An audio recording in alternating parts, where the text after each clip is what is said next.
My name is Patience Muyambo. I head up research and insights for Kasi Insight. And I'll be co-presenting with our founder, who's also the head of our data and economic intelligence, and that's Yannick Lefang. So just to give you a brief overview of who we are, just quickly, in terms of who Kasi Insights, we a market research company. We're Africa's leading provider with regards to data, indicators, and insights. So what we're trying to do is understand the opinions and attitudes and behaviors of ordinary Africans. And the difference between us and most of the other market research companies is that each month we conduct our own proprietary research, where we conduct surveys amongst ordinary Africans, and we turn this into actionable insights that we provide on our data portal, which is a self-service platform where our clients can come in and leverage this platform to get consumer insights at scale. So some of our data products have been used by leading global financial company data and companies and across Africa and global corporations. Okay. So with regards to the data and analytics capability that we have, historically, only large corporates or large companies could afford to conduct market research or to access market research. And we've tried to provide access to any company by utilizing innovative research methods, which make our research really very affordable. So even startups and SMEs can access our data and our insights. Our philosophy is to provide companies with timely and reliable data from Africa.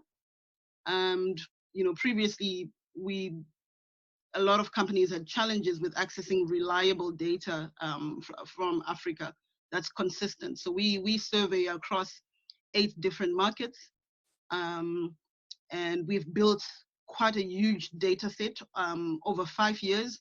So for the last 5 years, we've been conducting our own proprietary research, month in, month out, and this will help our clients to stay ahead and to understand the evolving consumer needs. To date, within that proprietary data set, we have over 150,000 survey interviews that have been conducted with more than 1,000 questions and over 50 brands and categories that we've done across countries like Nigeria, South Africa, Kenya, Ghana, Cameroon, Tanzania, Ivory Coast, and Ethiopia, which is one of the latest countries that we added to our data set. We have questions across all different types of categories. So we have retail, media, personal care, food and beverage, finance, digital, looking at mobile, and tourism. So we've a number of data sets that we provide to our clients. One of our most popular ones is around economic intelligence. That's our consumer sentiment. We have data sets on health and wellness. We have data sets around financing, which is credit and lending. And we now have the COVID-19 data set as well. Just to get a bit of context around COVID-19 in Africa, just as a summary. So we currently have about just under 70,000 confirmed coronavirus cases in Africa. The leading countries with the highest number of infections is Egypt and South Africa that have over 10,000 cases. We then looked at, okay, what's the impact on the daily life? So how many people are actually saying that, because of coronavirus, my daily routine has changed? And we see here that we have about 60% of the respondents across the 7 countries that are saying that their lives have changed. And obviously, if we look at, month-over-month trend here, we see that in March it was 25%, and now it's up to 33%. So definitely, the coronavirus is changing people's life and habit on a month-to-month basis, and you can see that there's definitely a trend there as well. In terms of, what has changed, right? in your lifestyle. We see that here in this case, people have now avoiding, social gathering, which is in line with what some of the government's measures, what some of the government's measures and requirements to limit social gathering and to limit the spread of COVID. So we're actually seeing that in the data where people are actually avoiding social gathering. Now, as I mentioned earlier, if you look at working from home, again, we only have, 9% of the respondents here that are saying that, they're able to work from home, which again is it's a difference. It's a different than what we've seen in other more developed markets. So in terms of shopping, so what has changed in terms of their shopping habits? So again, drawing onto what has been happening in other markets where we saw the rise of online shopping because people are mostly staying at home, they mostly quarantine. In Africa, it's different because people still have to go and shop because they don't have the ability to shop online. So we're seeing here that again, people are still going at the store, right? So offline shopping is still it's still the trend, but they've now changed how they do it. So people are trying to get to the store when it's less busy. They're trying to purchase things in bulk, or they're trying to stockpile on basic food. And if you look at again shopping online, only 2%, specifically for grocery. So definitely not a trend there. So, and then when we look at, purchasing, and what are some of the items that people are finding difficult to buy because of COVID-19, and this is in line with what we've seen in other markets where PPE, protective products, hand sanitizer, face mask, are hard to find. Cleaning product, hard to find, and then we have some of the basic products around breakfast, vegetables, and proteins. And again, if you look at the overall trend, this is pretty much in line with what we've seen. However, what we're seeing here is that, despite this is representative of the 7 markets that we're tracking. So if we're looking at specific markets and how these markets are different, we can see that across the markets, obviously there are differences, but in general, right, PPE, which is the blue bar, remains products that are harder to find, but to a different extent based on the country. So there's definitely differences across countries that brands should also check and narrow down, specifically if you are only interested in Nigerian market or the South African market. So then we basically drill down into different categories. So what are some of the categories? And the idea here is to really understand what consumers are purchasing more and what consumers are purchasing less. And again, this is not a reflection of the volume per se, because we're not capturing volume of sales, but this is based on claim behavior. And so we have about, for each category, we have about 7 broad categories, right? So the beauty, the cleaning product, the food, and all that. And then within each categories, we also have basically the detail, the specific categories that we're also tracking. And really, so if you think about vitamins, supplements, for example, because we know COVID is really it's a virus, so it attacks the immune system of the body. We've seen in other markets an increase in demand for, let's say, vitamin and supplement as people are boosting their immune system. So if you look at Africa, or at least the country that we are tracking. So we have about 23%, 33% of the respondents that are saying they're buying more. The majority are, buying less, and here it's compared to before COVID-19, right? Where you're purchasing more of the same or less, right? So we have 33% that are saying that they're purchasing more. Again, if you look at now the breakdown by country to see if there's any variances among country, you can definitely see that there are variances in terms of so if you look at the orange bar, right, that shows you the percentage of people that are buying more vitamin supplement. So if you think about a country like Ghana, for example, where you have 6%, which is the highest among the 7 countries, to a country like Tanzania where you only have 3%.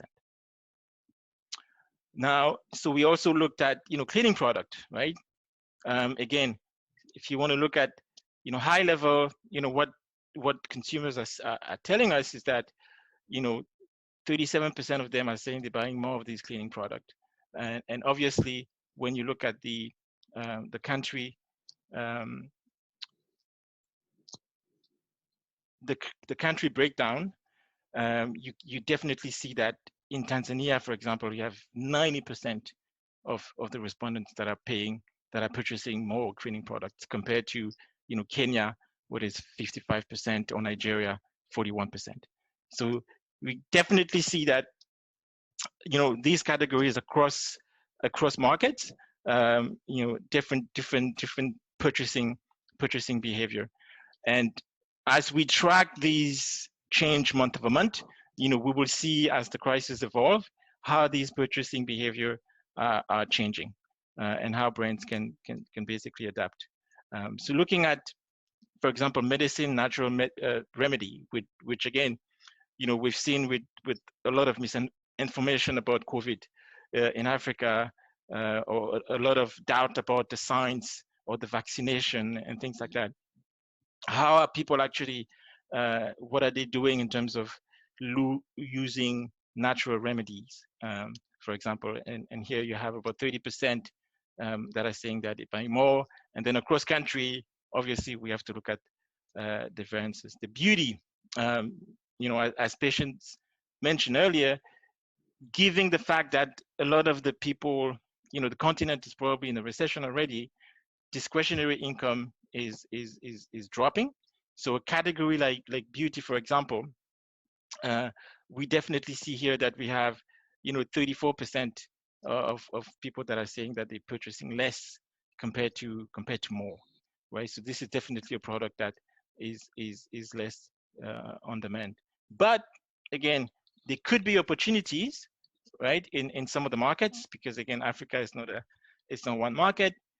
So when we look at country, we see interestingly that country like Cameroon or Ivory Coast, right, we have 35% and 24% of people that are actually purchasing more of the beauty products. And maybe it's a way for consumer to offset some of the down, the negative sentiments due to COVID-19. Then when we looked at, again, if you're in the food industry, and you're looking at some of the food items, right? And again, this is in line with what we would call discretionary spending. So how is chocolate or sweet category faring in the current environment? So again, here you can see that we have about 27% that are buying less. So if you compare people that are buying less and people that are buying more, this is definitely a product that is less on demand because of COVID. But then again, if you look at your country breakdown, there could be opportunities in some of the markets where you actually have more people buying these items. So depending on what market you are in, you obviously this data is available, and you can either at the country level get access to the entire data set, and being able to go and look at this insight and run this analytics on your own. So fruit, vegetables, again, which is in line with the basic, essential. So obviously we have, people that are, saying that they're buying more of these. Personal care, it's one of them as well, where definitely you would expect, given the fact that it's a health crisis, that more people are buying personal care. So we have 48%, almost 50%, saying that they're buying more of these products. And so as the crisis evolve, it'll be interesting to see on a month-over-month basis, and by country, how this purchase behavior for these specific categories changes. Again, for each of these category subcategories, we have about 6 or 7 different product lines that we are tracking. So if you are within the personal care, but you're only looking at men's shampoo or things like that, we can give you that that information, and you will be able to track how your category is faring on a month-to-month basis. So moving on to beverages, for example, so soft drinks. How is soft drink um, purchase behavior? And again, here we have 22% purchasing less, and then 19% purchasing more. So it's a category that's a little bit on the fence. But then if you look at markets, specific markets, then you can see that in some of the markets you have higher than the average. So Nigeria, for example, 33%, whereas in Kenya you only have 11%. In South Africa, you only have 3%. But in South Africa, which is probably one of the biggest markets for some of the beverage company, 56% of the respondents are say they're purchasing the same as they were purchasing before. So if your volume was high before, at least the good news here is that people are actually purchasing the same amount, or having the same behavior as before the crisis. Then we looked at bottled water, for example. Again, same idea. So you can drill down by by country, and then you can also drill down by specific demographic even within the country. Alcohol, beverage, again, some of the discretionary spending. So you have obviously more people saying that they're purchasing less of the alcohol and so the wine versus more. But again, depending on the markets, you may find interesting opportunities in some of the markets where, for example, in this case, if you look at the red bar, I think across the the market, there's definitely more people purchasing less of wine, for example, which is to be expected given the current condition in Africa. Then we also looked at financial products, right? So we have a lot of people that again mentioned that one of the biggest concern with this crisis was around the financial livelihood.